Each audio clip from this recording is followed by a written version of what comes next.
गुरु की कृपा में घर घर नगर में अनुभूतियाँ जो है छाई। निकले सफर पे मिलके बटोर है प्रसाद लेके ये आई। ईशा समर्पण ये पराग फूलों से लाई। ईशा समर्पण बाटे बढ़े ये उतना ही। ईशा समर्पण है मिठास प्रेम की लाई। ईशा समर्पण है साधकों की जुबानी। जय बाबा स्वामी। मेरा नाम मीनाक्षी ठक्कर है। मैं नवी मुंबई कोपरखेड़े सेंटर से जुड़ी हूँ और मैं बेसिकली मुलुंड सेंटर की थी। हम लोग वहाँ रहते थे और 2000 के आसपास के साल में मैं जुड़ी हूँ। और गुरुदेव से जैसे ही जुड़ते ही मुझे इतना अच्छा लगने लगा था कि और गुरुदेव ने मेरे संजोग भी घर के इतने अच्छे कर दिए। मेरे घर में इतने मेहमान आते थे, फिर भी ध्यान के टाइम में वो लोग एडजस्ट करते थे, आगे पीछे आते थे और मैं ध्यान कभी मिस नहीं करती थी। इतना मुझे अच्छा लगता था। और गुरुदेव की अनुभूति क्या बताऊँ, एक पल पल अपने साथ है। मेरे मन में तो है गुरुदेव मेरे परम पूज्य परमात्मा है, ये आत्मा उनका अंश है और मेरा मंगल मंगल मंगल ही कर रहे और हमेशा किया है। इतने सालों से उन्होंने हमारा इतना ख्याल रखा है। छोटी छोटी बातें तो हम खाने पीने की इच्छाएं, भौतिक इच्छाएं तो पूरी हो ही जाती है, लेकिन आध्यात्मिक इच्छा में उन्होंने जो जो अनुभूति कराई। हम लोग गुरु कार्य के लिए हर शिविर में अजमेर गोवा सब जगह जाते थे। कोपरखेड़े सेंटर से मिलजुल के सब लोग साहित्य में रहते थे तो इतनी अनुभूतियाँ कराते थे। और उनके अनुष्ठान में घर में रहता है ना तो भी हमें गुलाब की सुगंध, केसर की सुगंध और चैतन्य की लहरियाँ कंटिन्यूस बहाई करती थी। जैसे आंखें बंद के गुरुदेव को याद किया, गुरु शक्तियों को याद किया तो चैतन्य की लहरियाँ बहते रहती है। पूरा घर में भी चंदन की खुशबू की अनुभूति होती थी। जब भी जुड़ी थी तभी मेरे हस्बैंड बहुत ही बिजी थे, वो बिजनेसमैन थे, उनको टाइम नहीं मिलता था और मुझे आध्यात्म में रुचि थी तो मैं तो मेरा ध्यान के लिए चली जाती थी। फिर धीरे धीरे मुझे इच्छा थी कि वो भी जुड़ जाए तो गुरुदेव ने उनको भी अनुकूल कर दिया। उनका टाइमिंग जल्दी आने लगे। मुलुंड सेंटर में दूसरा ध्यान का दूसरा सेशन चालू हुआ, उन्होंने उसमें वो ध्यान करने लगे।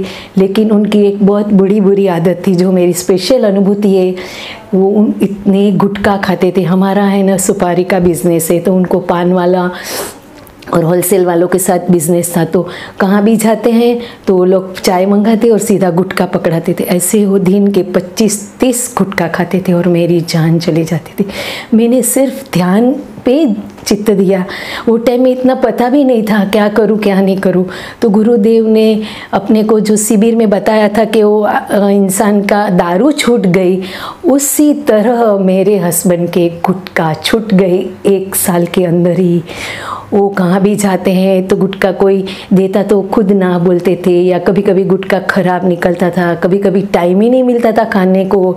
उनके व्यापारी भी उनको बहुत चिढ़ाते थे, क्या महेश आपने छोड़ दिया, खाओ ना, अच्छा है, मज़ा आएगा।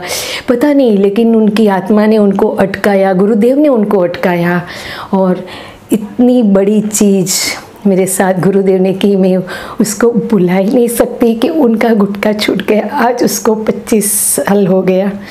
और उसके बाद भी देखो तो हर एक बार मेरे बच्चों को भी सहायता किए। 2005 में जो बम्बई में 100 साल की रिकॉर्ड ब्रेक हो गई, जो बारिश हुई, उस समय मेरी बेटी यंग, वो भी साधिका थी, तभी भी वो भी जुड़ गई थी और अभी भी है। वो सायन से उतर के घूम रही है, चारों तरफ पानी पानी पानी। उसका फ़ोन नहीं लग रहा है। मैं सिर्फ प्रार्थना करती थी तभी गुरुदेव को।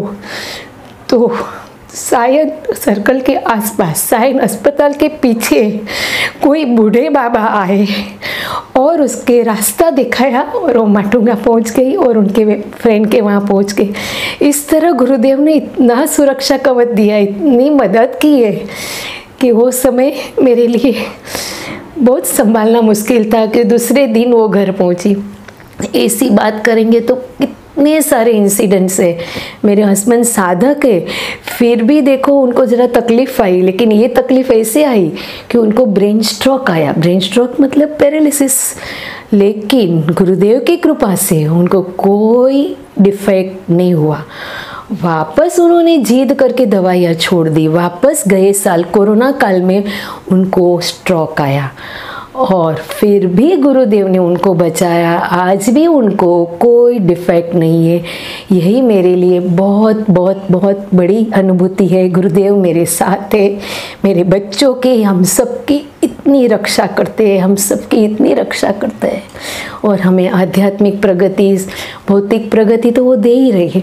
और अभी मैं शिफ्ट हूँ तो मुझे इच्छा है गुरु शक्तियों से कि मैं घनसोली रहने गई हूँ, गुरु शक्तियों से प्रार्थना करती हूँ कि वहाँ मुझे गुरु कार्य मिले, वहाँ शिविर करूँ और वहाँ एक ध्यान के लिए नया सेंटर खुलवाए गुरुदेव मेरे माध्यम से। यही गुरु शक्तियों से प्रार्थना है। और मुलुंड सेंटर से जब कोपर खेलने आई तभी मुझे ध्यान के लिए हम लोग घर में कर रहे थे, लेकिन सेंटर नहीं मिल रहा था, एड्रेस नहीं मिल रहा था। कितनी भी प्रार्थना की, फिर मुलुंड सेंटर से कांटेक्ट मिला और नेरुल सेंटर हम जाते थे, रोज़ जाते थे तीनों, मैं मेरे हस्बैंड और बेटी। फिर वहाँ सब लोग मिले और हम मिल के कोपर खेलने में शिविर किया। शिविर के बाद सेंटर गुरुदेव ने हमारे से खुलवाया। वो टाइम में सेंटर ज़रा दूर था और वहाँ हमें सुविधा नहीं थी फ़ोटो दिया सब रखने की, तो हमें घर से ले जाना पड़ता था। तो हम 2-3 साधिकाएँ और मेरे हस्बैंड भी थे, वो गुरु कार्य गुरुदेव से हमने अच्छे से हमारे से करवा लिया। तो क्या हुआ, बारिश की सीज़न थी तो मेरा घर जो सोसाइटी में वो एकदम एंड ऑफ दी सोसाइटी थी, मेरे को 5-7 मिनट लगती बाहर आने को। और ये सब वजन नहीं बोलना चाहिए, गुरु शक्तियाँ हमें सब कर रही है। फोटो है, दिया है, हमारा आसन का थैला, पानी के बोतल, ये सब जो रहता है सेंटर का वो लेके जैसे मैं घर से बाहर आई ना, तो मैं सोच रही थी अभी कैसे जाऊंगी, कैसे। गुरुदेव ने मेरे लिए ऑटो रिक्शा भिजवा दी, क्योंकि वो टाइम में इतना ऑटो भी अंदर नहीं आते थे। तो वो भी मेरी बड़ी अनुभूति है कि गुरु शक्ति यहाँ हमसे गुरु कार्य करवाती है तो हमारा एक एक पल ख्याल रखती है, हमारा सब कार्य एकदम आसानी से वो करवा लेती है। ये भी एक मेरी बहुत बड़ी अनुभूति है। उसके बाद में हम लोग ने 2011 के बाद मुझे मॉर्निंग का सेंटर की बहुत बड़ी इच्छा थी, तो वो भी गुरुदेव ने हमारे से करवा लिया। मैं जहाँ कोपर खेड़े रहती थी फार्म सोसाइटी में, वहाँ हमें पैसेज में ही सेंटर खोलने की आज्ञा मिल गई और मॉर्निंग का सेंटर हम लोग ने 2011 से अब तक, लास्ट ईयर जो कोरोना आया और मैं शिफ्ट हो गई, इतने साल तक मॉर्निंग का सेंटर हम 10-12 साधक रेगुलर करते थे। ये भी एक अच्छे से मुझे गुरु कार्य करने की जो थी इच्छा शुद्ध, तो वो भी मेरे से गुरुदेव ने करवा ली। बस यही गुरु चरणों में प्रार्थना है, अभी आगे भी गुरु कार्य करवाते रहे और मुझे सिर्फ गुरुदेव की गुरु कार्य करने की शुद्ध इच्छा है। जय बाबा स्वामी।